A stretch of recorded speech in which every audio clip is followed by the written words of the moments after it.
প্রিয় দর্শক, শীঘ্রই ছাত্র শিক্ষক প্রতিনিধির সঙ্গে বৈঠকে বসছেন সেনাপ্রধান।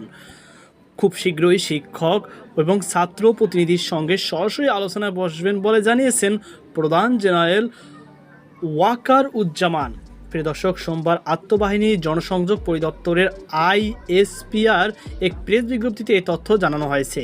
প্রসঙ্গত, বৈষম্য বিরোধী ছাত্র আন্দোলনের ঢাকা মার্চ টু ঢাকা কর্মসূচির ঢাকায় হাজারো ছাত্র জনতার দল নামে। এ উদ্ভুত পরিস্থিতিতে প্রধানমন্ত্রী পদ থেকে পদত্যাগ করে দেশ ছাড়েন শেখ হাসিনা। দুপুরে একটি সামরিক হেলিকপ্টারে চড়ে ভারতের উদ্দেশ্যে রওনা দেন তিনি।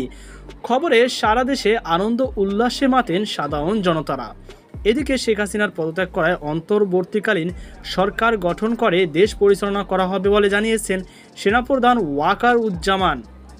তিনি বলেন, আমি জনগণের জানমালের দায়িত্ব নিয়েছি, আপনারা আশাহত হবেন না, আপনাদের সব দাবি পূরণ করা হবে। সেনাবাহিনীর প্রতি আশা রাখার আহ্বান জানিয়ে সেনাপ্রধান বলেন, আপনারা আমাদের সহযোগিতা করেন।